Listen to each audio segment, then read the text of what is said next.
Oops, sorry.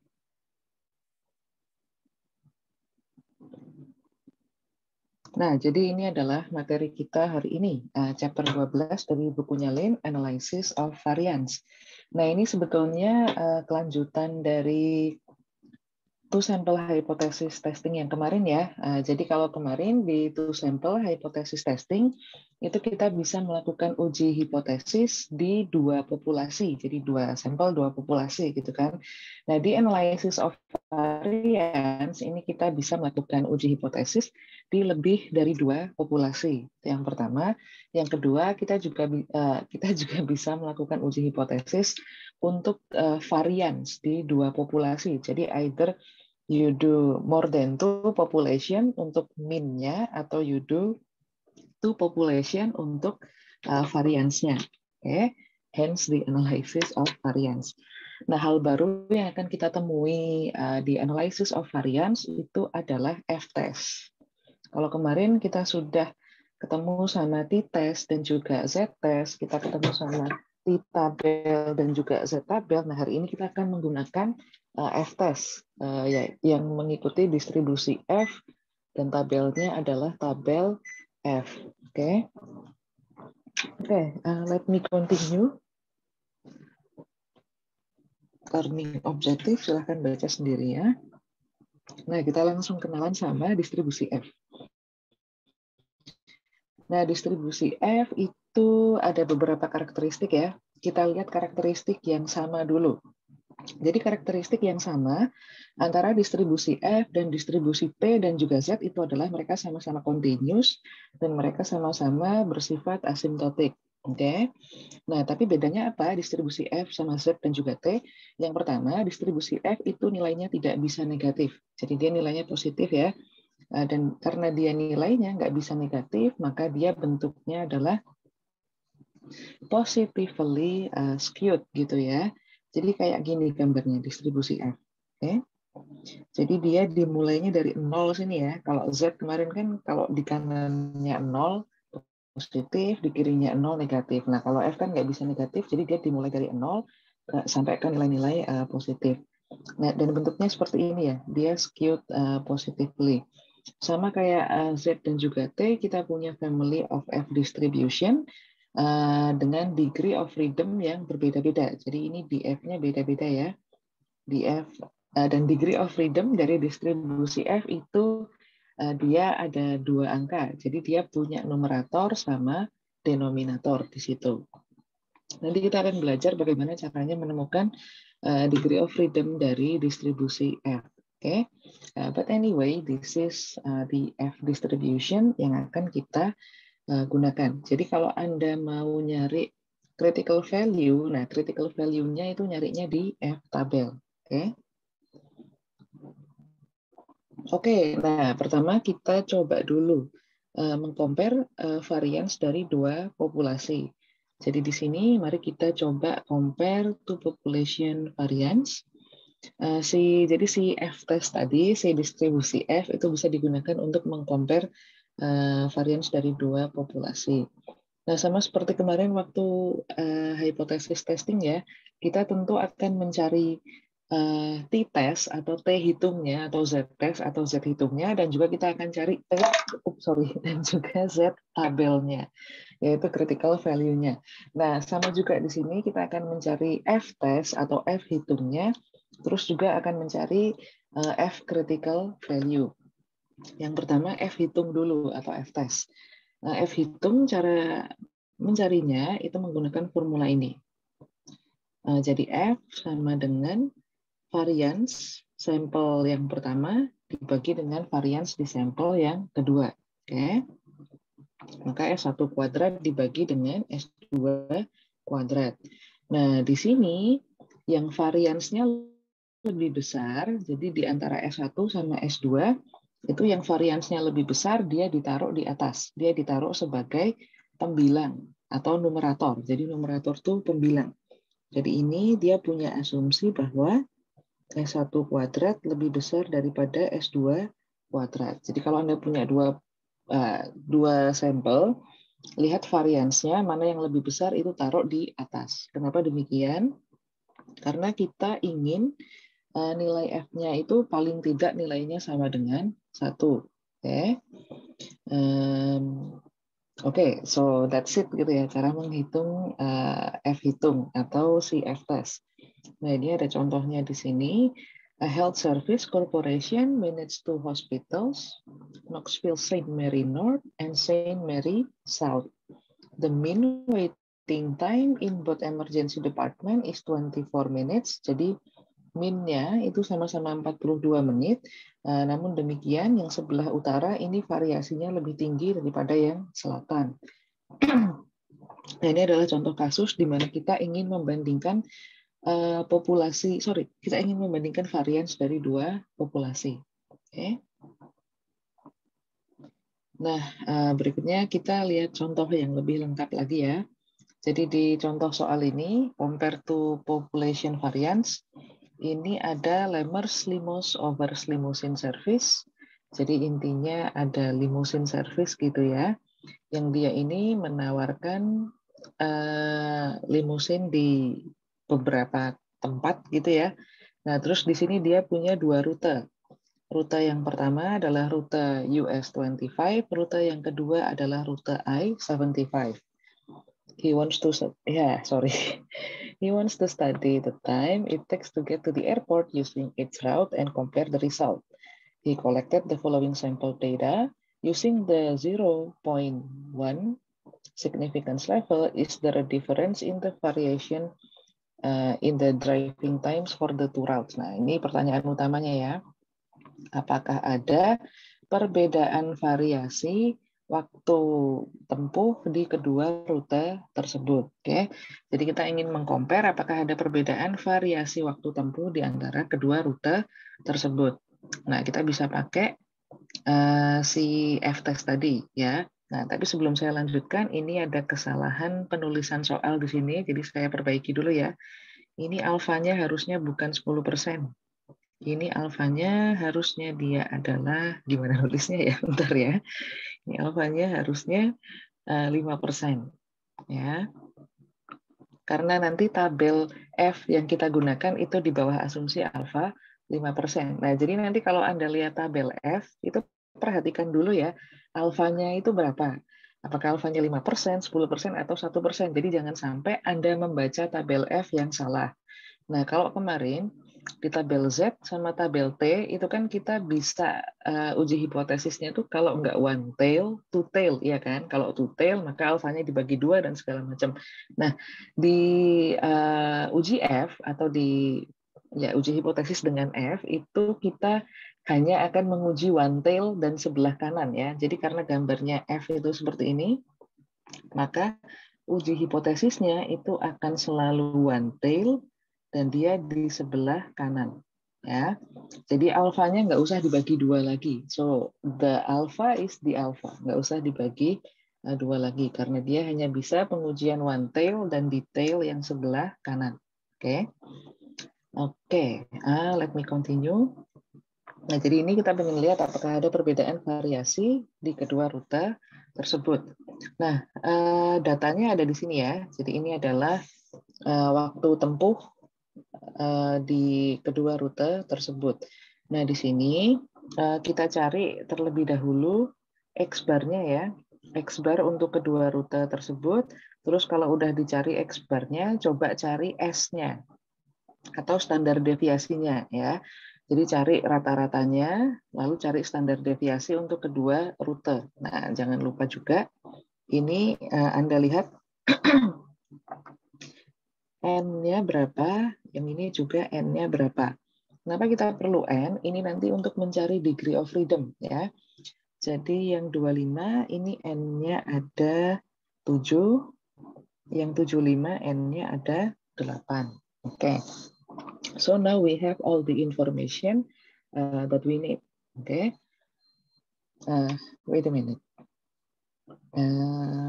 Okay. Now let's continue.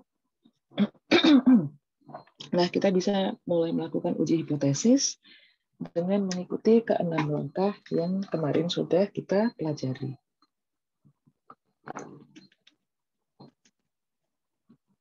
Oke. Langkah yang pertama itu adalah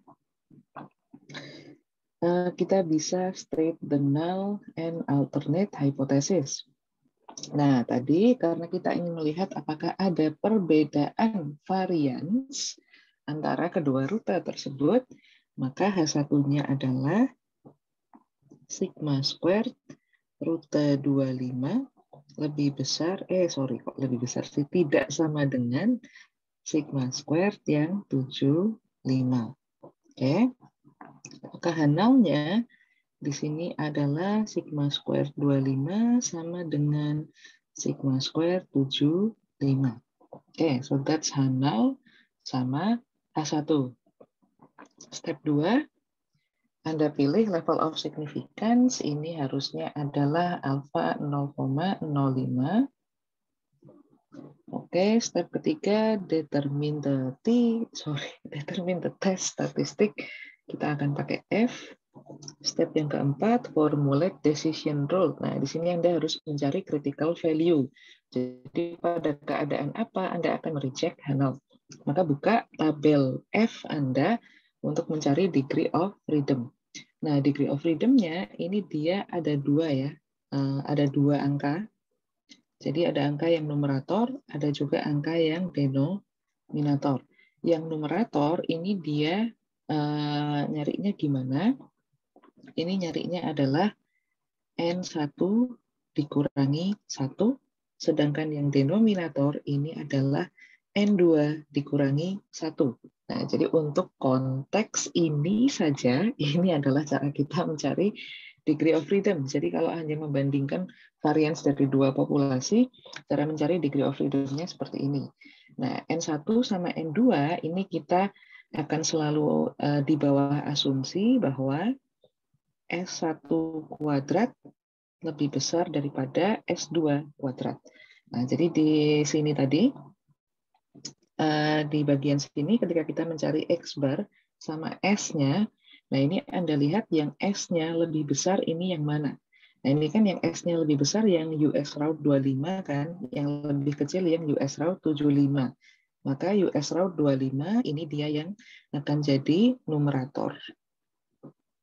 Sedangkan sedangkan interstate 75 ini yang jadi denominator. Jadi perhatikan ininya ya, S-nya. Jadi bukan perhatikan N ya, tapi perhatikan S-nya. Nanti yang S-nya lebih besar itu jadi numerator, yang S-nya lebih kecil jadi denominator. Nah, lalu kita cari critical value-nya di tabel. Nah, maka tadi si US 25 tadi, N-nya kan jumlahnya adalah 7, berarti dikurangi 1, dia sama dengan 6. Sedangkan yang I75 tadi, dia jumlahnya adalah 8, dikurangi 1 sama dengan 7. Nah, makanya di sini kita akan melihat di numeratornya 6, sama di denominatornya 7. Nah, udah cari aja ini dia interseksinya di mana. Nah, ini adalah critical value-nya. Nah, critical value-nya adalah 3,87. Maka di sini kita akan mereject H0 kalau misalnya ratio of the sample. Ratio of the sample ini sebetulnya adalah F hitung. Ya. Anda boleh bilang F hitung lebih besar dari 3,78 atau F test sama dengan lebih besar dari 3,87 itu juga sudah benar. Ratio of the sample itu juga benar. Jadi whatever it is that you like, you can write it down. Yang pasti kita akan reject H0 kalau nilai itu lebih besar daripada 3,87. Oke, sorry ini saya agak kurang lengkap kelingkarinya. Ini ratio of the sample variance, bukan ratio of the sample. Oke, sebentar, ratio of the sample variance. Oke, so that's how you do it. Lalu kita sekarang cari F testnya atau F hitungnya menggunakan formula yang ini. Ya udah, masukin aja nilainya. Nah, nanti ketemu hasilnya adalah 4,23. Lalu Anda lihat apakah dia lebih besar atau lebih kecil daripada critical value. Jadi kalau ini digambar, kalau misalnya kita gambar di ini di kurvanya gitu ya, kurva F test, kurva distribusi F, itu kan dia bentuknya seperti ini. Nah, di sini 0, di sini ya nilai positif gitu ya misalnya. Terus,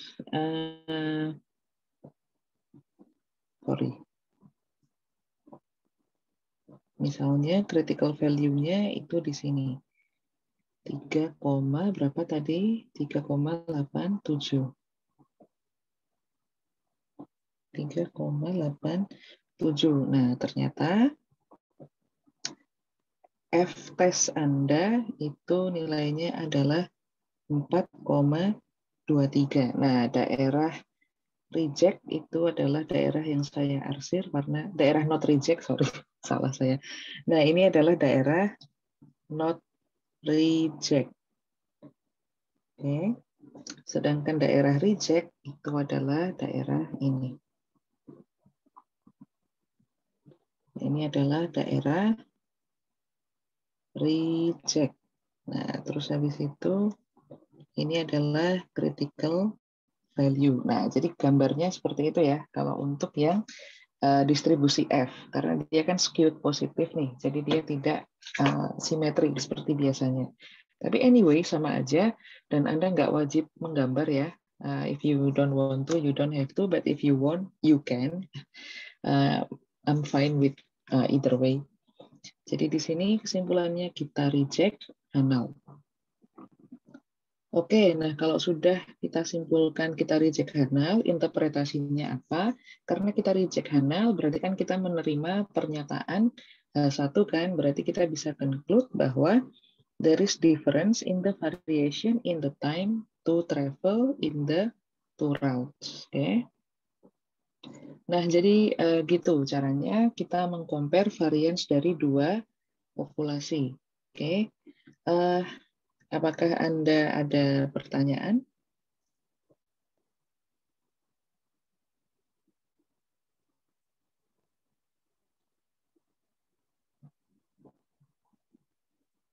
Bentar ya.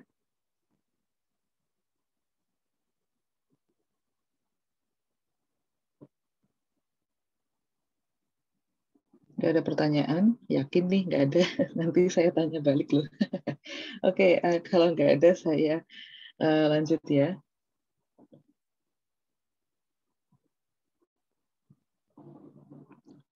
Nah, itu yang simple ya. Jadi itu adalah kegunaan paling simple dari distribusi F. Oke. Nah, sekarang kita masuk ke yang kompleks. Nah, kita masuk ke ANOVA nih.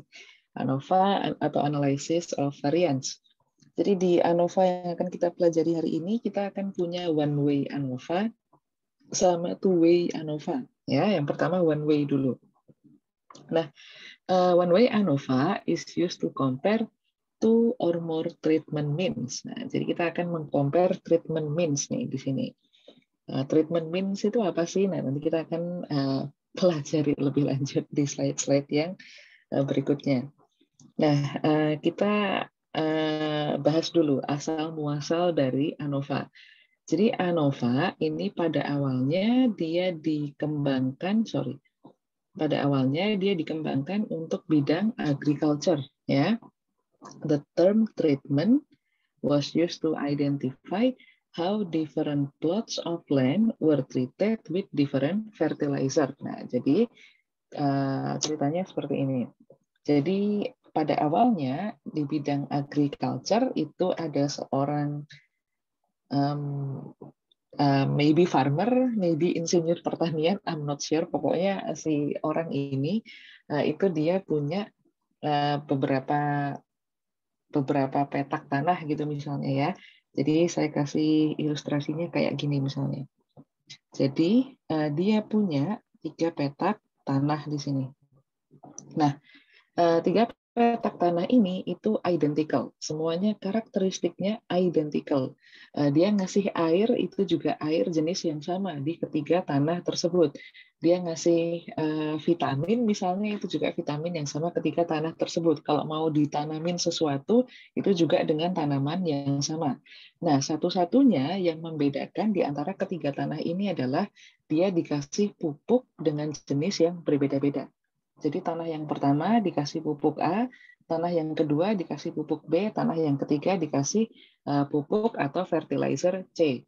Nah, jadi karena dia dikasih fertilizer yang berbeda-beda, jadi nanti si fertilizer ini kan akan mempengaruhi kualitas tanah kan. Nah, karena karakteristik dari tanah ini semuanya identical dan nggak ada bedanya sama sekali kecuali pupuknya, maka nanti si farmer tadi itu bisa mengasumsikan bahwa perbedaan kualitas tanah ini itu hanya karena perbedaan fertilizer gitu. Nah, fertilizer ini yang kita sebut sebagai treatment ya.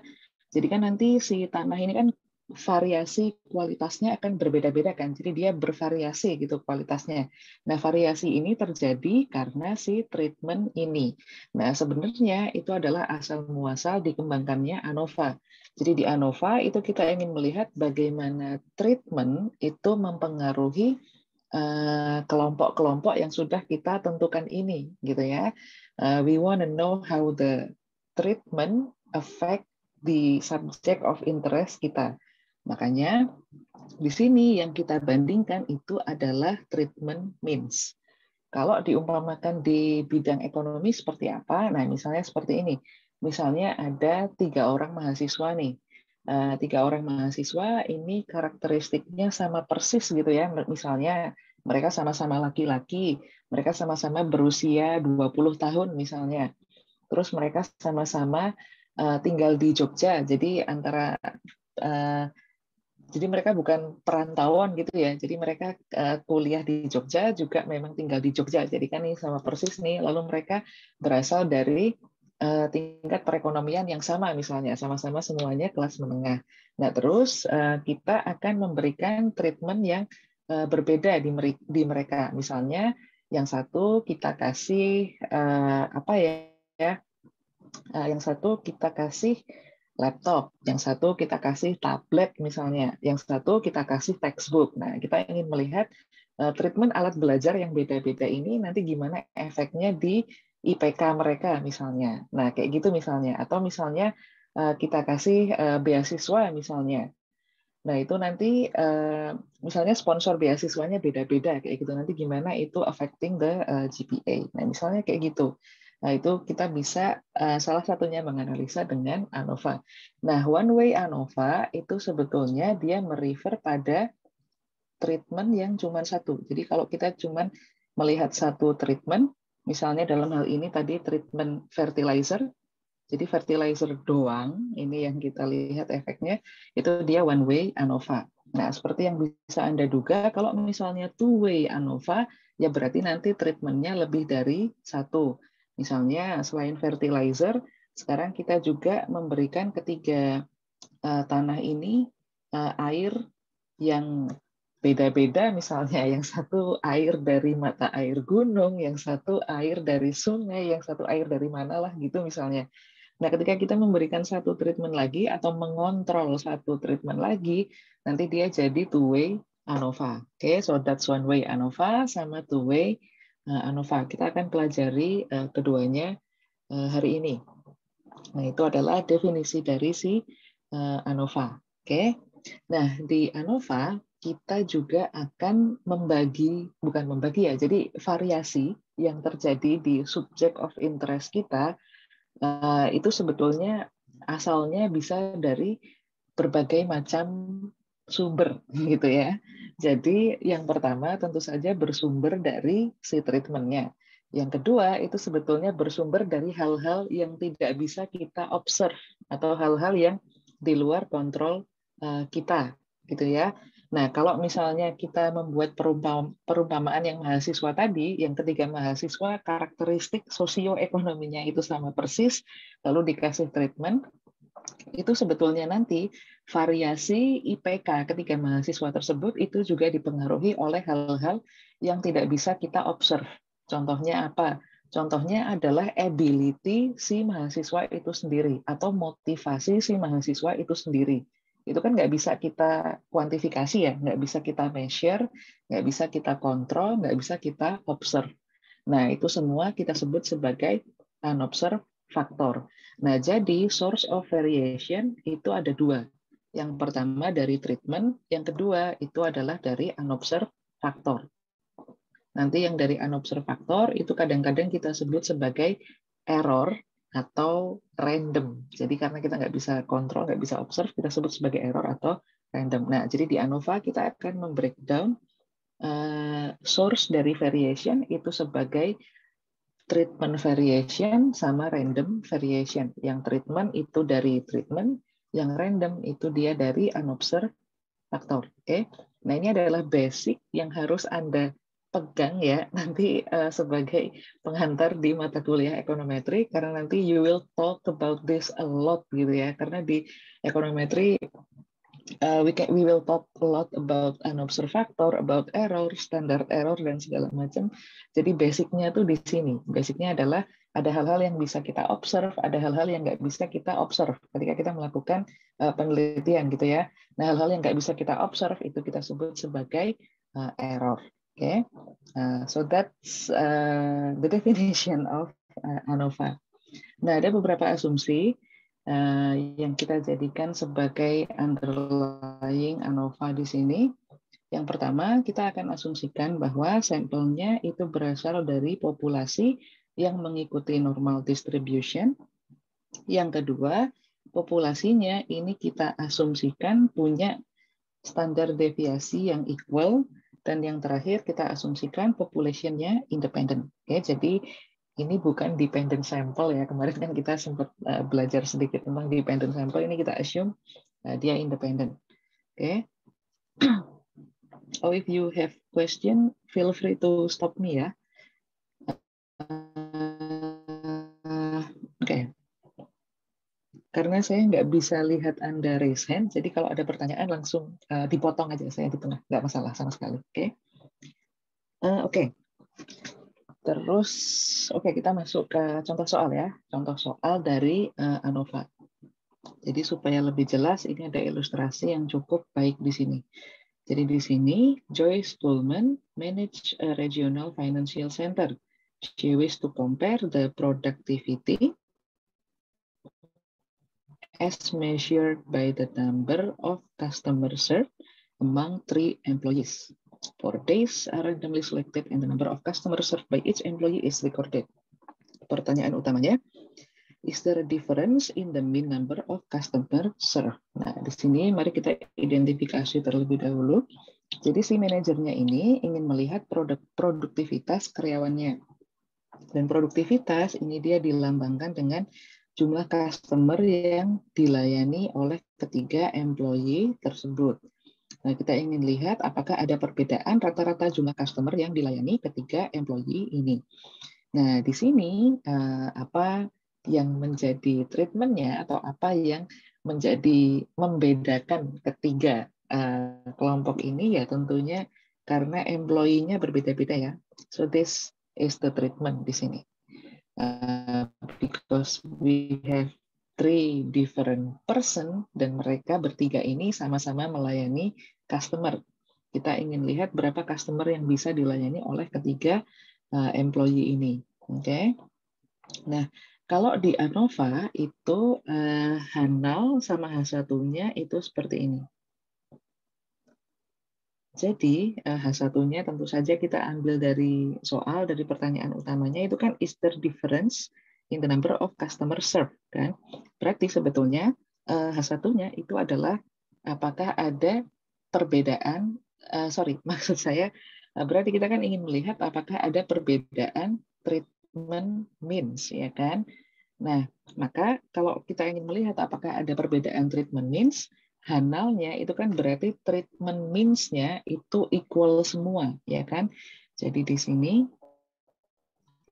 treatment means-nya itu karena bertiga ya, mu1 sama dengan mu2 sama dengan mu3. Jadi tidak ada perbedaan treatment means. Ini adalah Hanal untuk ANOVA. Nah, H1-nya apa? H1-nya berarti ada perbedaan treatment means. Nah, kalau H1 itu kan berarti dia akan selalu menjadi lawan dari Hanal. Nah, lawannya Hanal itu apa? Lawannya mu1 sama dengan mu2 sama dengan mu3 itu apa? Apakah H1-nya nanti adalah mu1 tidak sama dengan mu2, tidak sama dengan mu3. Nah, ini adalah jawaban yang tidak benar.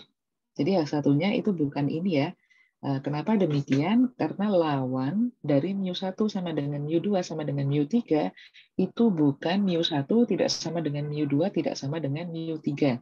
Namun lawannya itu adalah paling tidak ada satu mu yang tidak equal dengan yang lainnya. Oke, jadi H1 untuk ANOVA itu ditulis dengan kalimat aja. Anda bisa bilang not all mu is equal. Atau Anda bisa bilang at least one mu is unequal. So you can choose anything that you like. Jadi Anda bisa bilang tidak semua treatment means-nya equal atau paling tidak ada satu treatment means yang tidak equal. Oke. Karena ini adalah lawannya dari semuanya equal. Jadi semuanya equal itu lawannya adalah tidak semuanya equal atau paling tidak ada satu yang tidak equal. So you can choose either way gitu ya. Ini boleh ditulis sebagai mu, boleh juga ditulis sebagai treatment means. Sorry. Treatment means. Oke, nah kalau digambarkan sebagai curve gitu ya, ini sebetulnya ini adalah ilustrasi dari H1. Jadi treatment means-nya itu beda-beda. Maksud saya treatment means-nya itu tidak equal or different sama saya. Jadi misalnya si mu1 ini punya Korosa di sini, Wolfie di sini, dan White di sini. Sedangkan Hanal itu ilustrasinya seperti ini. Oke. Jadi treatment means-nya the same. Jadi regardless employee-nya siapapun, customer serve-nya itu sekian. Nggak beda. Ini kan customer serve-nya beda-beda nih. Ya. Nah, jadi seperti itu ya caranya kita menyusun Hanal sama H1 untuk ANOVA. Ya, jadi you notice di sini bahwa kita ini sebetulnya punya 3 sampel kan, 3 sampel dari 3 populasi yang berbeda. Jadi ibaratnya population 1, population 2, population 3. And this is the sample of the population. Nah, gitu. Nah, maka otomatis nanti cara kita mencari F itu juga akan beda sama yang tadi. Cara kita mencari degree of freedom itu juga akan beda dari yang tadi. Oke. So, ini adalah jumlah customer yang dilayani Wolfie, yang dilayani White, sama yang dilayani Korosa. Nah, ini supaya nanti kita nggak bingung ya. Ini saya lambangkan dengan 1, ini saya lambangkan dengan 2, ini saya lambangkan dengan 3. Oke, supaya nanti kita nggak bingung. Karena habis ini kita akan masuk ke kalkulasi yang cukup kompleks. Nah, berikutnya adalah ANOVA test. Jadi uji hipotesis ANOVA itu dengan ANOVA test. Gimana caranya? Step-nya cukup panjang. Mari kita pelajari bersama-sama. First, step pertama itu Anda cari terlebih dahulu overall mean dari ke-12 observasi. Jadi silahkan cari X bar dari semua ini. Oke. Ini saya kasih angka 1, angka 2, angka 3 ya. Nah, cari X bar dari semua ini. Itu kita sebut sebagai overall mean. Overall mean ini kita boleh lambangkan sebagai X bar G atau grand mean ya, overall mean. Grand mean-nya itu sama dengan 58. Berikutnya kita mencari variance. Jadi total variation dari ke-12 observasi ini. Ya, ini boleh kita sebut sebagai S squared G atau ya grand variation gitu ya. Nah, Anda cari variance-nya, nanti ketemu dia adalah 1082. Oke. Nah, kalau sudah total variation itu kan sebetulnya adalah variasi dari semua ini kan, variasi dari semua data yang kita punya. Jadi it's actually the total variation. Jadi imagine kalau yang tanah tadi, ketiga tanah tadi, itu total variasinya, yaitu berarti ini.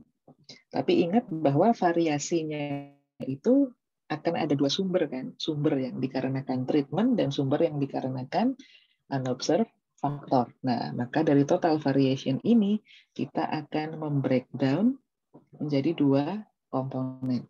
Oke. Yaitu yang pertama adalah variation due to treatment dan random variation. Random variation. Yang random variation ini karena unobserved factor. Nah, jadi saya tulis ya, ini karena unobserved factor. Unobserved factor. Yang treatment ya sesuai namanya ya, itu karena treatment. Oke, yang treatment variation, Yang treatment variation itu sebetulnya dia adalah sum of the square difference between each treatment mean and the grand or overall mean. Nah, yang bawahnya nanti kita hitung sama-sama. Yang bawahnya random variation is the sum of the square difference between each observation and each treatment. Oke, let's continue. Jadi kita balik sini ya, sebentar. Ini saya ingin menambahkan informasi di sini supaya kita tidak bingung. Oh, ini saya kecilin lagi aja. 8. Ini 1, ini 2, ini 3. Nah, jadi nanti kita akan mencari informasi, kita akan mencari informasi X1 bar, X2 bar, dan X3 bar.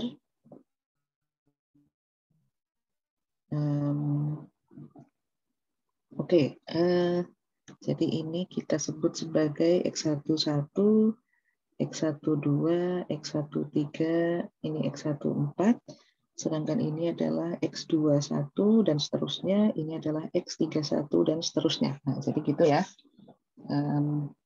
Oke, mari kita continue di ANOVA test.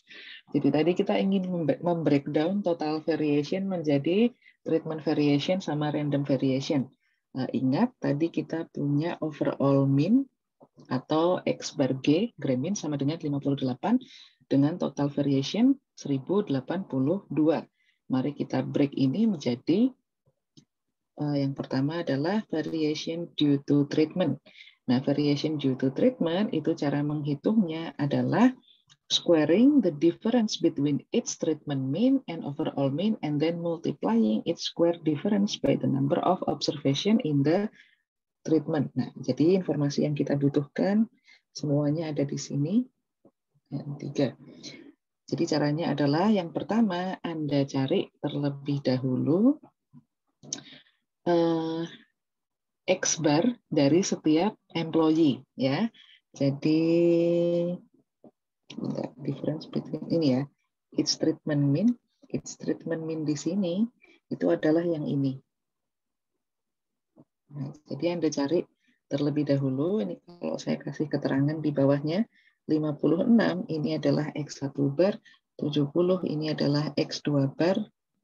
Ini sebaiknya saya pakai warna yang, bentar ya. Saya pakai warna lain aja biar kelihatan.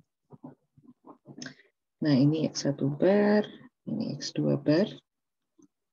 Ini adalah X3 bar. Nah, 58 ini adalah tadi overall mean ya. X bar G, ini adalah X bar G. ini adalah X bar G. Nah, yang 4, 4-nya ini apa? 4-nya itu adalah N-nya. Ini adalah N1, ini adalah N2, ini adalah N3. Nah, jadi caranya seperti itu ya. Anda cari dulu X1 bar, X2 bar, X3 bar, terus dikurangkan ke X bar G, dikuadratkan, dikalikan jumlah N di setiap employee-nya. Terus nanti dijumlah. Kalau udah dijumlah, ketemulah hasilnya adalah 992. Maka variation due to treatment itu adalah 992. Oke. Nah, yang berikutnya kita akan mencari variation due to error atau variation due to unobserved factor atau random variation. Random variation, cara nyarinya gimana? Is found by summing the square difference between each value and the mean for each treatment. Nah, jadi di sini kita akan mencari selisih dari setiap observasi ini. Jadi setiap X yang ada di satu ini dikurangkan ke X1 bar. Dan setiap X yang ada di kelompok yang kedua ini dikurangkan ke X2 bar. Dan setiap X yang ada di kelompok yang ketiga ini dikurangkan ke X3 bar. Oke. Jadi di sini kita bisa melakukannya seperti ini. Jadi 55 ini apa? Ini adalah X11, ini adalah X12, dan seterusnya sampai akhirnya ini adalah X34. Ini dikurangin apa? Ini dikurangin X1 bar, ini dikurangin X1 bar, dan seterusnya sampai X3 bar. Dan setiap selisihnya dikuadratkan, terus dijumlahkan. Ketemulah random variation. Okay. So that's it. That's how Anda membreakdown total variation menjadi variation due to treatment sama variation due to error atau random variation. Nah, kalau Anda notice di sini, saya tambahkan informasi di samping sini ya. Jadi total variation itu kan dia terdiri dari apa tadi, treatment variation,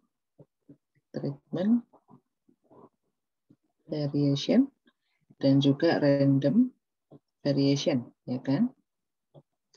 Jadi sebetulnya 1082 itu sama dengan 992 ditambah 90. Ya, jadi sebetulnya mereka adalah ya bisa dijumlahin ya. Jadi sebenarnya kalau misalnya Anda sudah ketemu ini berapa, terus ini berapa, itu untuk mencari yang bawahnya, yang 90 ini, Anda bisa tidak usah repot-repot menggunakan rumus yang panjang ini. Jadi tinggal yang ini dikurangi yang ini saja. Okay? That's how you do it. Karena mereka sebetulnya berdua ini adalah bagian dari ini. Okay? Kalau Anda pernah ngambil ekonometri dulu waktu S1, total variation ini sebetulnya adalah SS total atau sum square total. Sedangkan treatment variation ini sebetulnya adalah SST atau sum square treatment. Dan random variation ini sebetulnya adalah SSE atau sum square error. Ya, if you are familiar with that, you have heard that before. Nah, ini sebetulnya asal muasalnya dari sini. Nah, habis itu kita akan mencari F sekarang. Nah, mencari F-nya tentu saja berbeda dengan yang tadi. Gimana caranya kita mencari F? F ini kita cari dengan formula treatment variation, SST, dibagi dengan K-1, lalu kita bagi dengan SSE, yang dibagi dengan N-K. Nah, K itu apa sih? Nah, saya kasih keterangan ya di sini. K itu sama dengan number of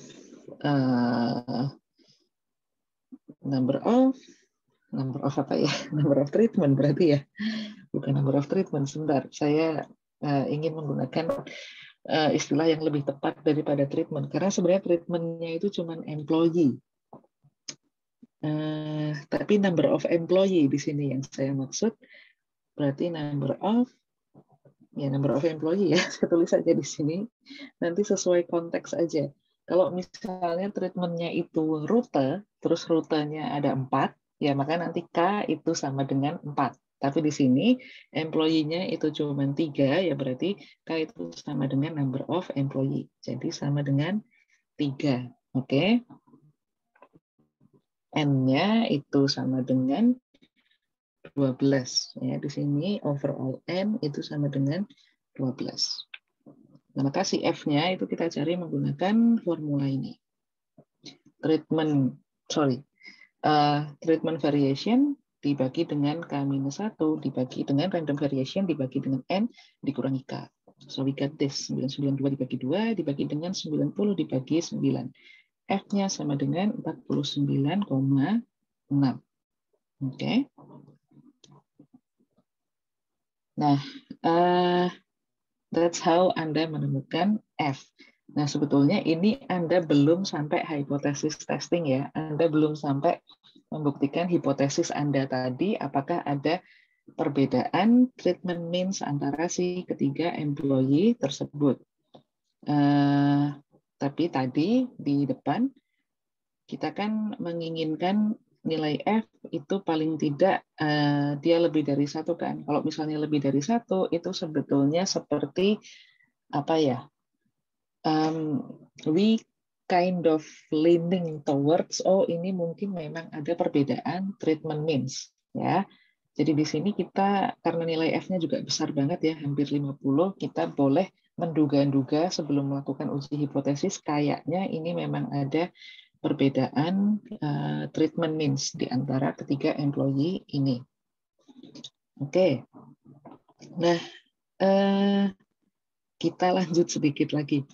Nah, jadi tadi saya sempat nyebut-nyebut tentang SST, SSE, dan segala macam. Nah, itu dibahas lebih lanjut di sini. Jadi tadi waktu kita mencari total variation, itu sebetulnya istilah statistiknya, istilah ekonometrinya juga itu kita sebut sebagai sum of the squares total atau SS total. SS total adalah sigma dari X dikurangi X bar G kuadrat. Total variation. Nah, berikutnya kita juga punya sum square error atau SSE. Ini adalah random variation. Formulanya adalah sigma X dikurangi X bar C kuadrat.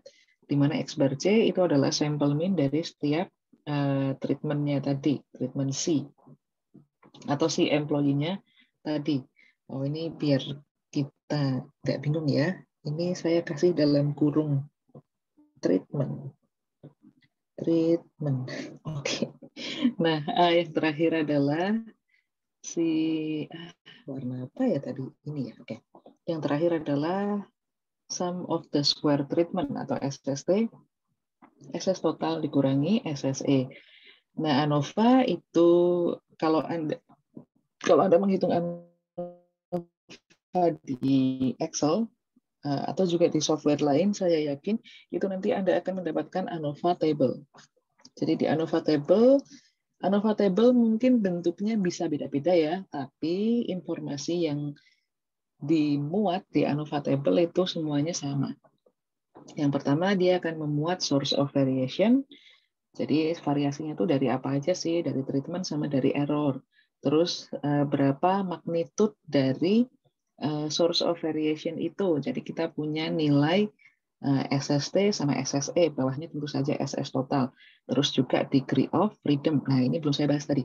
Degree of freedom di ANOVA itu dia, saya tulis di sini ya, numeratornya dalam kasus ini ya, jadi numerator one way ANOVA itu adalah K-1. Sedangkan denominatornya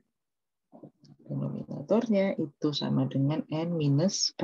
Nah, ini untuk one way ANOVA, degree of freedom-nya seperti ini. Nanti kalau two way, beda lagi. Oke. Nah, kayak gitu ya. Terus habis itu kita juga punya yang namanya mean square. Nah, jadi sebetulnya kita mencari F itu dengan mencari terlebih dahulu mean square-nya. Jadi mean square-nya SST atau mean sum square treatment itu adalah SST dibagi K-1, dan mean squared error itu adalah SSE dibagi N-K. Nah, F-nya itu sebetulnya adalah MST dibagi dengan MSE. Oke. Oke, I will stop here. Apakah Anda ada pertanyaan? Izin bertanya, Bu. Ya, silakan. Tadi ini yang total variation kan yang 1082 itu caranya mencarinya itu dari datanya, dari seluruh data ini. Mau konfirmasi saja ini dari seluruh data ini dikurangi 58 gitu ya, Bu. Ini ya, total variation ya. Ya yang di atas tadi yang 1082 kan Ini dia maksudnya caranya ini kan dari seluruh masing-masing data ini dikurangi 58, misalnya kayak 55 dikurangi 58 kan hasilnya -3, terus itu dijumlahkan terus dikuadratkan atau dikuadratkan dulu masing-masing terus dijumlah. Nah, ini pakai formula yang ini. Jadi dari setiap datanya, setiap X-nya dikurangi 58, dikuadratkan dulu, terus baru dijumlah. Terima kasih. Ya, sama-sama. Ada lagi?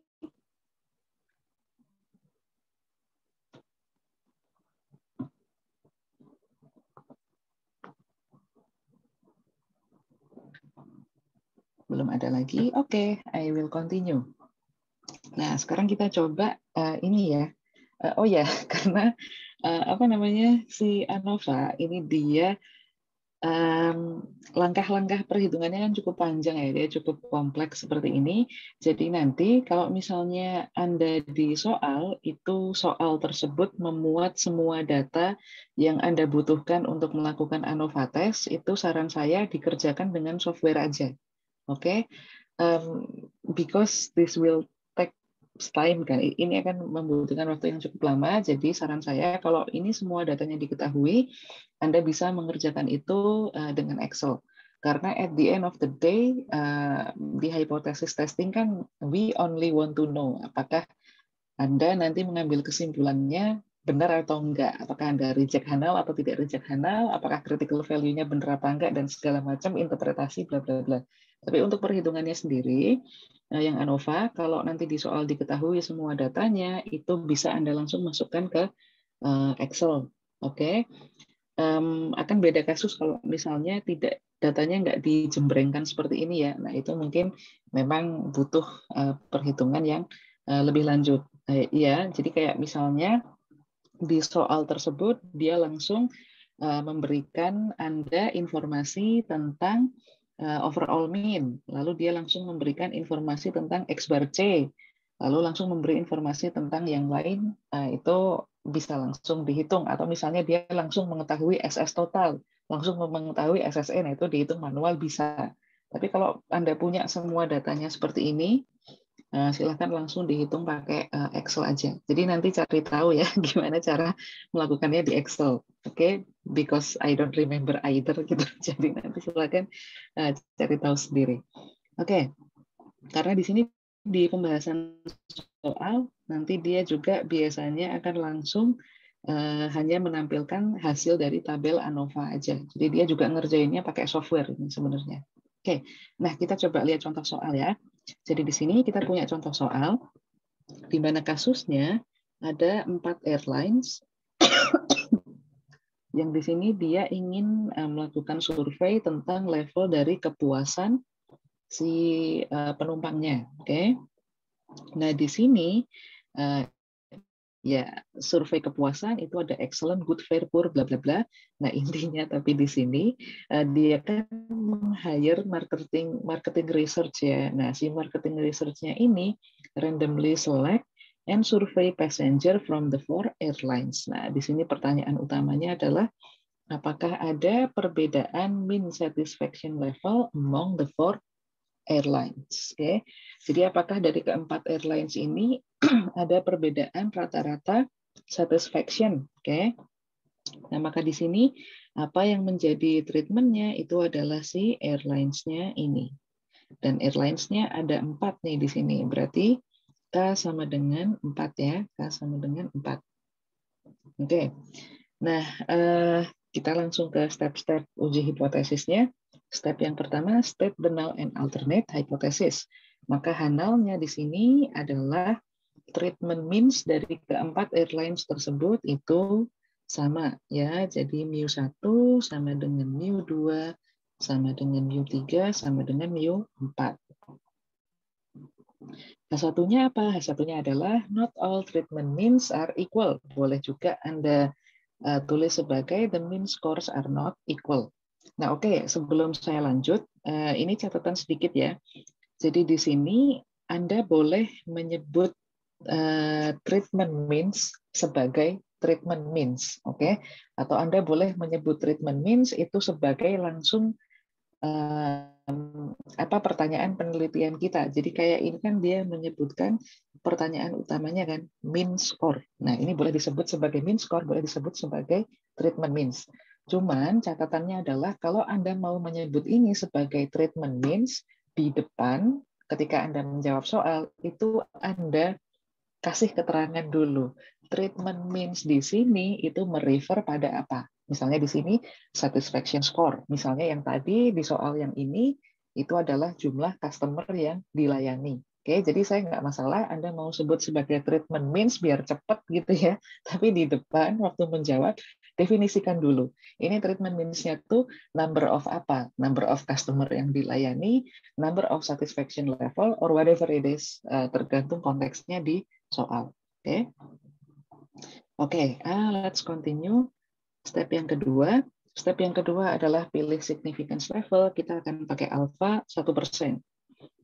Karena contoh aja, misalnya pilih alpha 1%. Step yang ketiga, determine the test statistic. Kita akan pakai F. Step yang keempat, formulate the decision rule. Nah, kalau Anda pakai ANOVA di Excel, itu nanti dia akan langsung menampilkan critical value-nya. Jadi Anda nggak usah buka tabel F lagi, critical value-nya nanti sudah diketahui. Jadi misalnya critical value-nya adalah 5,08, maka reject null kalau F lebih besar dari 5,09. Karena 8 ya, saya salah ngomong. Nah, step yang kelima, hitung F-nya. Nah, hitung F-nya pakai cara yang tadi ya, MST dibagi dengan MSE, atau hitung langsung di Excel, nanti ketemu hasilnya adalah 8,99. Maka decision-nya adalah kita reject null. Oke. Step yang keempat, interpret the result. Karena kita reject null, maka kita conclude bahwa tidak semua treatmentnya itu equal, are not equal. The population are not equal. I think they should not be the population. They should be the mean score. The mean score are not all equal. Nah, jadi kayak gitu. Nah, jadi ini keluaran tabel ANOVA yang bisa Anda kerjakan di Excel atau whatever software that you like. I'm okay with that. Jadi kayak gitu. Jadi di sini dia langsung menghitung si SST-nya. Ini SST, ini SSE. Yang bawah SS total. Kalau degree of freedom-nya ini adalah bukan, ini adalah K dikurangi 1. Ini adalah N dikurangi K. Ini adalah MST, ini adalah MSE. Nah, ketemulah F-nya adalah sekian. Nah, jadi gitu caranya kita melakukan ANOVA test. Pada akhirnya kita ingin melihat apakah semua treatment means-nya itu dia equal atau tidak equal. Oke. Nah, yang berikutnya, kalau misalnya kita mereject null, berarti kan kita di sini menyimpulkan bahwa oke, berarti ada perbedaan treatment means, berarti tidak semua treatments-nya itu equal. Nah, problemnya adalah kita hanya mengetahui itu saja. Kita tidak tahu di antara keempat treatment means ini mana yang tidak equal dengan yang lain, ya kan? Nah, kalau kita ingin tahu mana treatment means yang tidak equal dengan yang lain, maka kita bisa melakukan estimasi menggunakan confidence interval. Jadi kita tetap nggak tahu dengan pasti ya, tapi kita bisa melakukan estimasi yang terbaik dengan menyusun confidence interval. Oke, jadi confidence interval untuk pairs of means ini kita susun ketika kita ingin melihat di antara treatment means yang sudah kita uji tadi itu yang mana yang tidak equal dengan yang lain. Oke. Jadi di sini, if the null hypothesis of equal treatment is rejected, we can identify the pairs of means that differ with the following confidence interval. Jadi formula confidence interval yang ini kita pakai untuk mengira-ngira mana treatment means yang tidak equal. Nah, ini kan karena namanya pairs of means ya. Ya, maka di sini kita akan memasang-masangkan treatment means yang kita teliti tadi. Jadi kayak misalnya nih,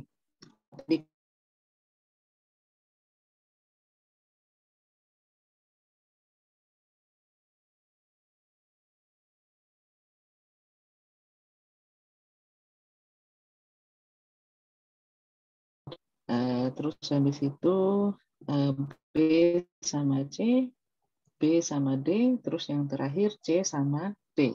Nah, jadi kita bikin confidence interval untuk yang terpasang-pasang ini. Confidence intervalnya itu pakai formula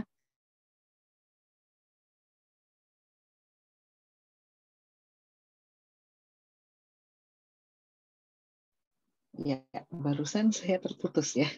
Saya akan kembali membahas si materi tadi. Nah, jadi ini tadi si confidence interval ya. Kita sampai sini, tadi saya menyampaikan bahwa ini kita gunakan untuk mengecek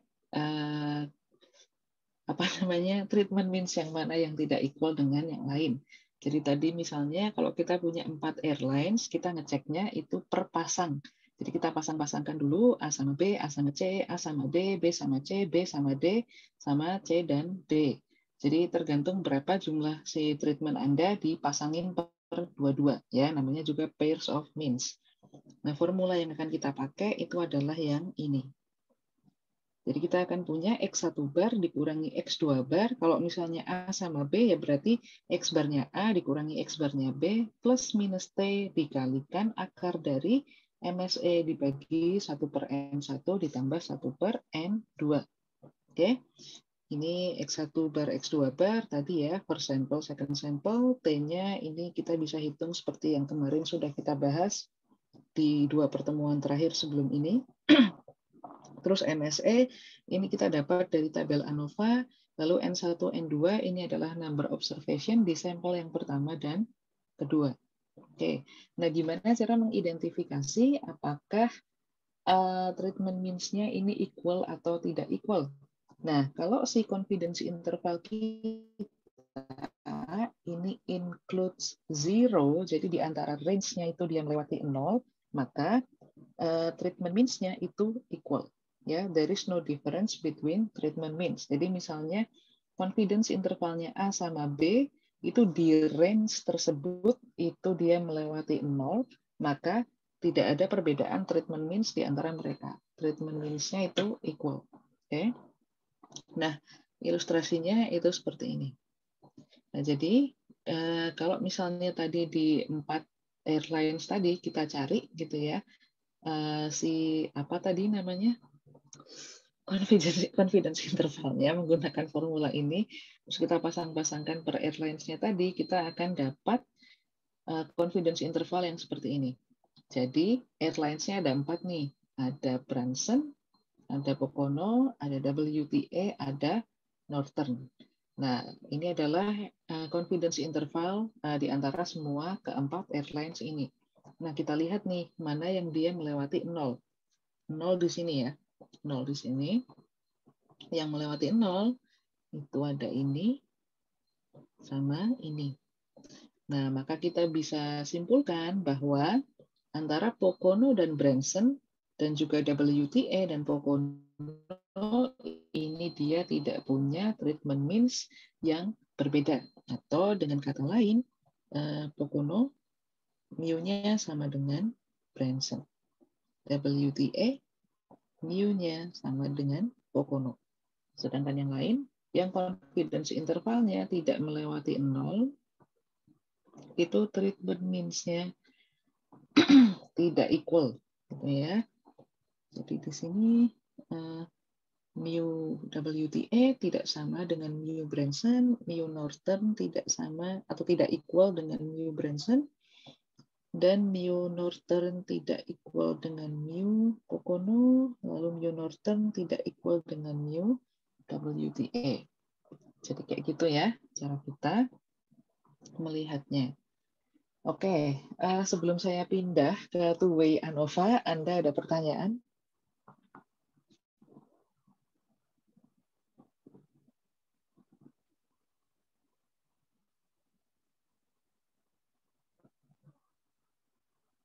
Belum ada? Oke. I will continue ke two-way ANOVA. Nah, jadi di two-way ANOVA kita akan memperkenalkan treatment yang kedua. Jadi in the two-way ANOVA, we consider second treatment variable. Oke, kita lanjut di sini dulu ya. Nah, second treatment variable ini kita sebut sebagai blocking variable. Oke.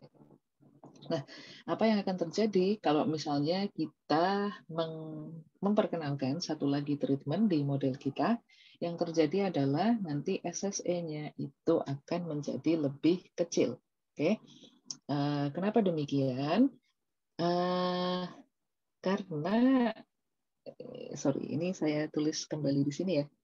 Tadi kita kan punya SS total sama dengan SST ditambah SSE, ya kan? Nah, sekarang kita perkenalkan juga yang namanya SSB atau sum square blocking. Nah, kalau kita perkenalkan sum square blocking, ini nanti SS total itu sebetulnya tidak berubah. Total variation-nya itu akan sama, dan variasi due to treatment yang pertama itu juga akan sama. Yang berkurang apa? Yang berkurang adalah yang SSE. Oke. Jadi ibaratnya, karena SSE tadi itu sebetulnya unobserved gitu ya. Tapi sekarang kita memasukkan treatment yang baru, itu sebetulnya kita mengambil bagian dari yang unobserved tadi itu menjadi observe. Oke. Misalnya gimana? Misalnya yang contoh 3 mahasiswa tadi ya. Yang contoh 3 mahasiswa tadi itu kan kita tadi mengatakan semuanya sama-sama laki-laki, sama-sama usia 20 tahun, sama-sama tinggal di Jogja. Oke. Nah, ada banyak faktor yang mempengaruhi IPK-nya mereka selain yang bisa kita kontrol kan. Nah, jadi misalnya sekarang kita mencoba mengontrol, misalnya kita lihat karakteristik dari penghasilan orang tua mereka misalnya. Itu kita consider ke dalam model kita misalnya. Nah, penghasilan orang tua yang tadinya tidak kita consider, itu kan dia masuk sebagai bagian yang tidak kita observe. Jadi dia dari unobserved. Tapi dari unobserved tadi terus kita ambil, kita masukkan sebagai salah satu konsiderasi dalam model kita. Nah, itulah kenapa kalau kita memperkenalkan second treatment SSB, ini nanti SSE-nya itu menjadi lebih kecil. Oke. Kalau diibaratkan di ekonometri, itu kalau Anda nambah independent variable, itu nanti standar error-nya pasti jadi lebih kecil. Atau error-nya nanti akan jadi lebih kecil. Karena Anda faktor yang Anda observe itu jadi lebih banyak. Jadi yang unobserved itu jadi lebih sedikit. Nah, jadi sebetulnya two-way ANOVA ini mirip banget sama kalau misalnya Anda regresi gitu ya. Yang si one-way ANOVA tadi itu adalah ibaratnya simple regression. Jadi cuma satu independent variable sebagai treatment-nya tadi. Terus Anda masukkan satu treatment lagi, itu adalah independent variable yang kedua. Nah, maka nanti apa yang berkurang? Yang berkurang adalah U-nya atau error-nya. Dalam hal ini yang berkurang adalah SSE-nya. Oke. Nah, jadi seperti itu konsepnya sebetulnya si two-way ANOVA ini. Di two-way ANOVA ini kan kita memperkenalkan second treatment ya. Nah, tapi sebetulnya kita bisa memasukkan lebih dari 2 treatment sebetulnya di sini. Tapi Nah, it's going to be advanced and I'm not gonna talk about it here. Nah, jadi di sini kita akan berhenti sampai two-way ANOVA aja. Jadi kita nggak ada konsep memperkenalkan treatment yang berikutnya dan berikutnya lagi. Itu nanti akan Anda pelajari. Anda masih punya banyak waktu untuk mempelajari itu sepanjang Anda kuliah nanti. Jadi nggak kita bahas di matrikulasi. Oke? Oke, let's continue. Jadi di sini si SSB ini dia akan mereduce amount of the error variance. Nah, SSB itu dia punya formula seperti ini. Jadi K dikalikan sigma dikalikan X bar B dikurangi X bar G dikuadratkan. Nah, ini yang dikurangin ini dikuadratin dulu, terus dijumlah dikalikan K, gitu ya. K ini adalah jumlah ini treatment di treatment yang pertama. Yang X bar B itu adalah X bar dari per blocking variabelnya, X bar G itu adalah overall mean. Ya, nanti kita lihat ilustrasinya di soal. Nah, jadi ini sum of the square error itu ya of course ya dia sama dengan SS total dikurangi SST dikurangi SSB. Nah, kalau two-way ANOVA itu tabelnya seperti ini. Jadi source of variation-nya sekarang kita breakdown menjadi 3. Kita punya treatment variation, blocks variation, sama error variation. Ya, SST, SSB, sama SSE. Di sini adalah SS total. Nah, karena sekarang kita punya 2 treatment, itu kita akan punya 2 F. Ya, jadi kita akan melakukan uji F itu 2 kali. Oke, kita punya F yang untuk treatment yang pertama, dan kita punya F untuk yang blocking variable. Degree of freedom-nya, untuk yang F yang pertama, itu numeratornya K minus 1, denominatornya adalah N minus K. Seperti biasa ya tadi. Terus habis itu yang kedua, ini numeratornya adalah B minus 1, denominatornya adalah ini, K minus 1 dikalikan B minus 1. Oke. So we will also get to degree of freedom, of course ya, karena kita punya 2 F. Remember, kalau Anda pakai Excel, critical value-nya bisa langsung ditemukan tanpa harus membuka tabel atau mencari degree of freedom. Nah, terus ini mean square di sini, kita punya MST, MSB, sama MSE. Yang MSB-nya SSB dibagi B dikurangi 1. Oke. Oke, so that's two-way ANOVA table. Nah, sekarang kita lihat example-nya. Nah, jadi di sini kita punya soal nih. Jadi ada Warren Area Regional Transit Authority is expanding bus service. Nah, jadi intinya dia jasa bus gitu ya. Nah, dia ini punya 4 rute. Dia punya 4 rute. Terus di sini dia ingin tahu, is there a difference in the mean travel times along the 4 routes? Nah, jadi di sini dia ingin melihat apakah ada perbedaan waktu tempuh di keempat rute tersebut. Rutenya ini adalah treatment. Nah, berikutnya, each driver drove each route. See the travel times, minutes for each driver route, combination below. Nah, berarti di sini dia at 0.05 significance level, is there a difference in the mean travel along the 4 routes? Nah, jadi ini adalah, ini ya tadi, ini yang pertama kita ingin tahu apakah ada perbedaan rata-rata waktu tempuh untuk setiap rute. Nah, yang kedua, itu kita ingin melihat apakah ada perbedaan waktu tempuh kalau misalnya kita juga mengconsider driver. Ya, jadi di sini sebetulnya seperti ini ya. Yang pertama ini dia consider driver. Jadi kan kita punya driver yang beda-beda ya di sini. Dan juga kita punya 4 rute yang berbeda di sini. Nah, ini kalau kita mempertimbangkan driver sebagai salah satu faktor yang mempengaruhi waktu tempuh, itu nanti apakah ada perbedaan waktu tempuh di keempat rute tersebut. Di sini driver itu adalah bloknya. Jadi ini adalah second treatment-nya. Nah, yang kedua, kalau misalnya kita tidak mengconsider driver, itu apakah kita bisa melihat adanya perbedaan rata-rata waktu tempuh.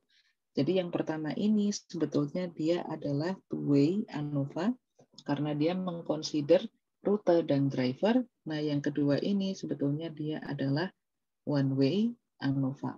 One-way ANOVA kan sudah kita lakukan ya tadi, yang two-way yang belum. Oke, jadi ini adalah treatment, ini adalah block. Bentar ya, block.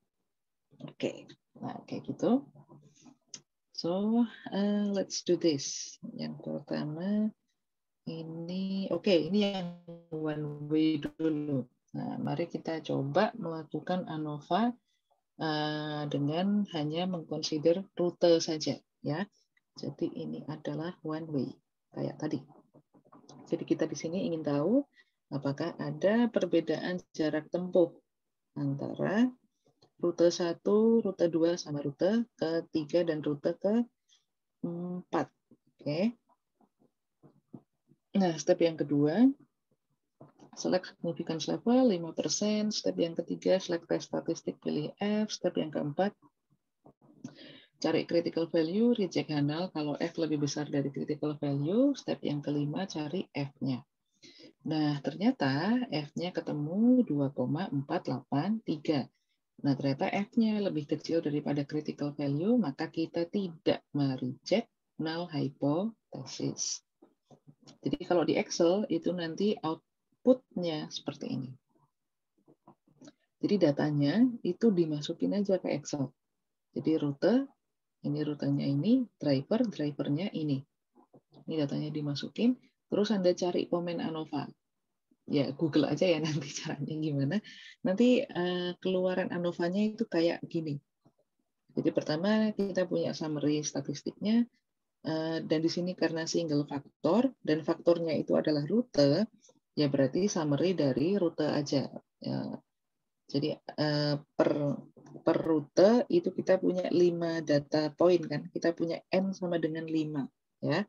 Terus sum, average, variance, dan segala macam. Nah ini adalah keluaran ANOVA-nya. Source of variation-nya yang between groups, jadi namanya between groups, ini dia adalah si treatment. Ini saya hapus saja ya, biar Anda nggak bingung. Ini adalah si treatment. Terus yang bawahnya, yang within group, ini adalah random variation atau error-nya. Nah, dia langsung ketemu, SST, SSE, degree of freedom pun langsung ketemu, terus MST, MSE ketemu, F-nya langsung ketemu, critical value-nya juga langsung ketemu. Jadi tinggal Anda bandingkan aja, ini Anda akan reject Hanal atau tidak reject Hanal. Ternyata Anda tidak reject Hanal.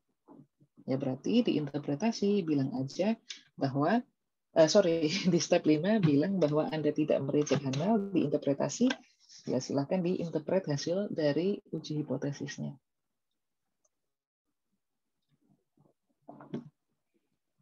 Jadi di step 6, karena kita tidak mereject Hanal, berarti tidak ada perbedaan waktu tempuh. Atau dengan kata lain, kita tidak ada alasan untuk mengasumsikan bahwa ada rute yang lebih cepat. Oke? Nah, jadi gitu untuk si one-way ANOVA. Nah, sekarang kalau untuk two-way ANOVA, sekarang kita mengconsider driver, include the variance due to driver, by letting the driver be the blocking variable, maka ini caranya. Kalau kita considering driver, berarti kita harus cari SSB. Oke. Jadi ini drivernya, ini adalah travel time per rutenya, ya. Including the variance of driver. Nah, ini overall min-nya 22,8 ya, berarti kita harus cari SSB. SSB itu kita cari dengan cara pertama Anda cari dulu driver means-nya, ya. Jadi ini driver means itu adalah X bar B. Jadi X bar untuk per blocking variabelnya. K-nya itu tetap 4 ya, karena K adalah number of treatments. Masukin aja. Ini adalah min untuk driver yang pertama, mean driver yang kedua, mean driver yang ketiga, mean driver yang keempat, dan yang kelima, dikurangi overall means, dikuadratkan dikali 4, dikurangi overall means, dikuadratkan dikali 4, dan seterusnya terus dijumlah, ketemulah SSB sama dengan 119,7. Oke. Nah, jadi kayak gitu ya caranya. Nah, yang berikutnya,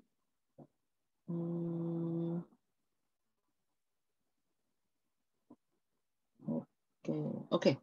Nah, yang berikutnya adalah kita determine the F statistic for the treatment variable and blocking variable. Ya, jadi ya kayak biasa ya formulanya F kan ini berarti yang perlu kita perbaharui adalah SSE-nya.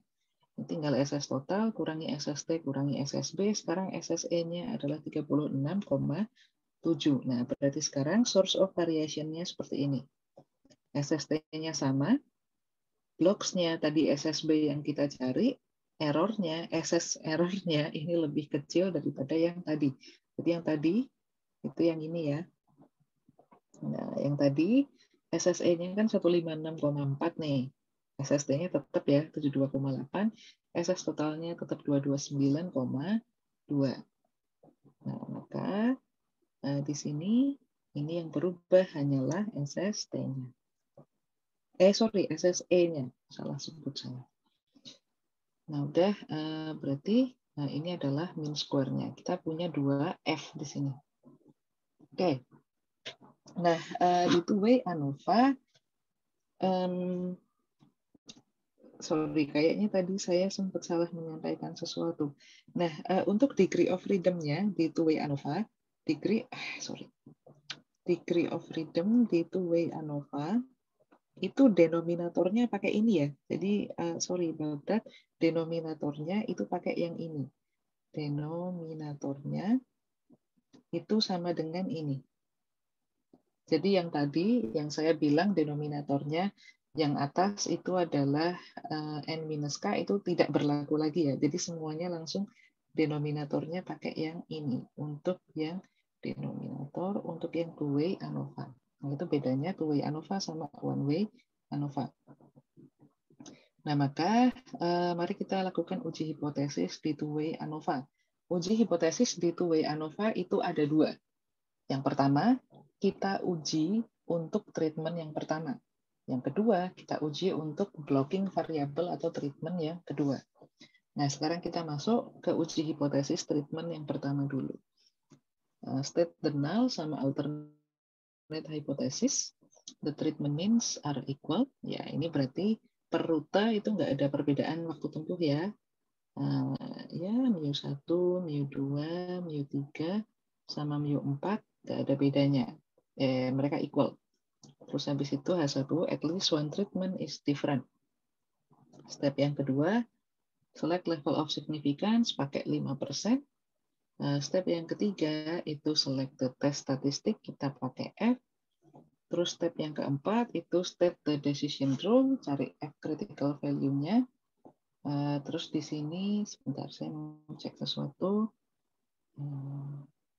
Nah, critical value-nya itu beda ya, antara one way ANOVA, tadi critical value-nya 3,239, itu karena degree of freedom-nya adalah K dikurangi 1 dibagi N-K, ya kan? Nah, sekarang degree of freedom untuk two-way ANOVA itu beda, critical value-nya beda.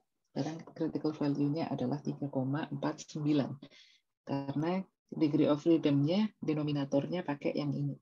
Ya, denominatornya adalah 12. Nominatornya adalah 2. Numeratornya adalah 2. Numerator maksud saya adalah 3. Oke.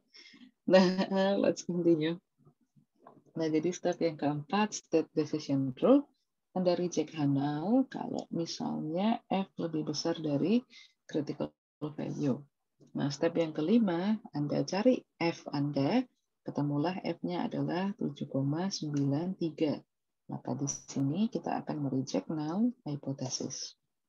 Nah, beda kan? Yang tadi one way, kita tidak mereject null hypothesis. Yang sekarang two way, kita reject null hypothesis. Itu sangat mungkin terjadi. Kenapa demikian? Jadi gini, ketika kita melakukan uji hipotesis, itu sebetulnya kita ingin, actually we want to reject Hanal. Ya, actually we want to reject Hanal. Nah, tapi untuk pada akhirnya bisa mereject Hanal, maka kita harus membuat model itu yang presisi gitu loh. Jadi kayak if we ideally ya, kalau misalnya di sini object of interest kita adalah kita ingin melihat apakah ada perbedaan waktu tempuh, maka kita harus bisa mendefinisikan terlebih dahulu apa aja sih faktor-faktor yang mempengaruhi waktu tempuh. Nah, di antara faktor-faktor itu akan sangat baik semakin presisi model kita kalau semakin banyak faktor yang mempengaruhi waktu tempuh yang bisa kita kontrol. Jadi dengan adanya blocking variabel itu kita mengontrol lebih banyak faktor yang bisa mempengaruhi waktu tempuh, misalnya rute sama driver. Nah, semakin banyak faktor yang bisa kita kontrol ini ya, itu nanti probability kita untuk mereject Hanal itu sebetulnya semakin besar. Makanya tadi ketika kita hanya mengontrol rute, kita tidak mereject Hanal, tapi sekarang kita mengontrol rute dan driver, kita mereject Hanal. Ya, itulah kenapa regression with multiple independent variable is better than regression dengan simply one independent variable. Gitu ya. Jadi kadang-kadang setelah kita tambahkan blocking variable itu kita mereject Hanal. Nah, apakah itu selalu terjadi? Enggak selalu sih, enggak selalu. Tapi kadang-kadang ada gitu, kita punya blocking variable sama treatment, tapi tetap tidak mereject Hanal. It's fine, it's absolutely okay. Cuman dengan kita menambahkan blocking variable, itu sebetulnya probability kita untuk mereject Hanal itu lebih besar. Oke. Nah, step yang ke-6 itu adalah interpret. Berarti kalau we reject Hanal, berarti kita conclude bahwa rata-rata waktu tempuh di keempat rute itu tidak equal, ya. Oke, nah jadi itu adalah step pertama dari two-way ANOVA. Step yang kedua, kita melakukan uji hipotesis untuk drivernya, untuk blocking variabelnya. Caranya gimana? Sama kayak tadi, tinggal 6 langkah ya. Step null sama alternate hypothesis.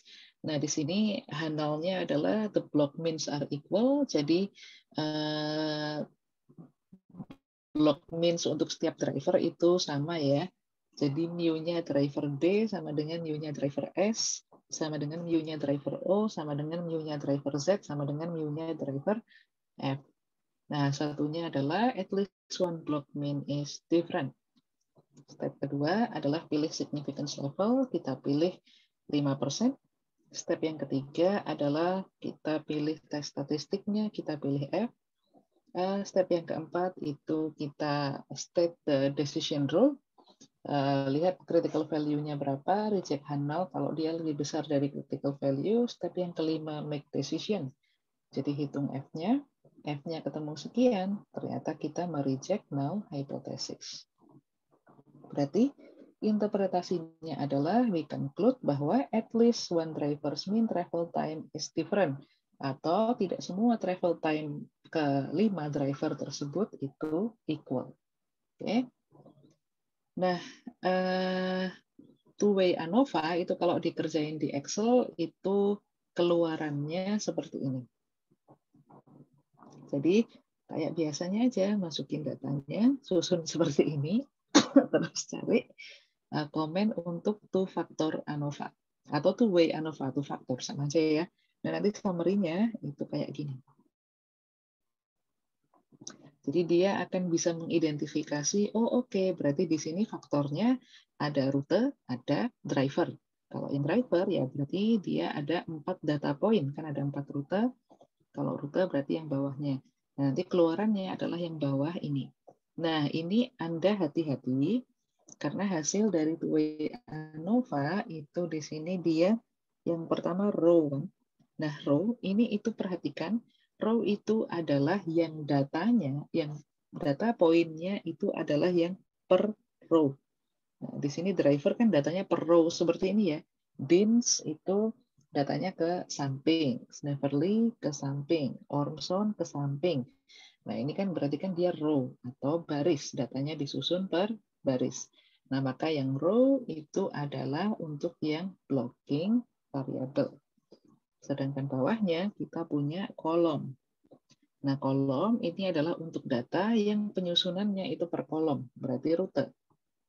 Rute US6, rute WSM, rute Hickory, sama rute 59. Jadi yang bawah itu adalah yang treatment. Maka di sini yang ini itu adalah SSB, yang ini itu adalah SST. Yang bawah tentu saja SSE. Nah, seperti itu ya. Jadi jangan kebalik SSB yang mana, SST yang mana. Jadi lihat datanya itu disusunnya per baris apa per row gitu ya, jangan kebalik. Nah, habis itu nanti ketemulah. Nah, ini F untuk yang blocking variable, ini F untuk yang treatment variable, ini F critical value untuk yang blocking, ini F critical value untuk yang treatment. Tinggal simpulkan aja Anda reject atau tidak reject. Nah, Oke, di bawah ini masih ada interaction sebetulnya, jadi kita juga bisa melihat efek dari interaksi antara rute dan driver. Tapi saya tidak akan membahas ini, jadi ini nggak keluar di ujian ya. Kita berhenti sampai two-way ANOVA aja. Saya nggak bahas ini karena nanti di interaction antar variabel Anda akan lebih banyak bahas itu di econometry. Jadi I'm not gonna talk about this here. Oke. Nah, jadi itu two-way ANOVA. Apakah Anda ada pertanyaan atau ada sesuatu yang mau dikonfirmasi?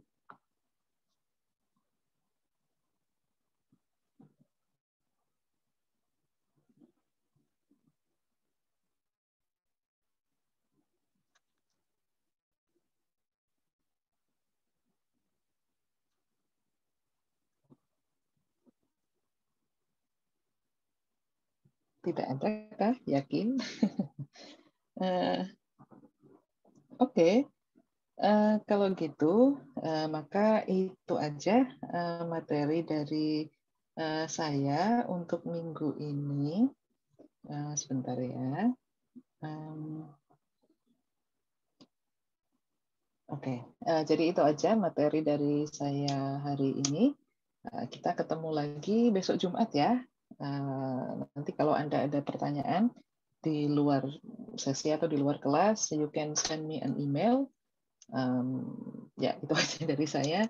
Selamat pagi dan selamat melanjutkan aktivitas. Sampai jumpa besok Jumat. Bye-bye semua. Terima kasih, Bu. Terima kasih, Bu. Terima kasih, Bu. Ibu.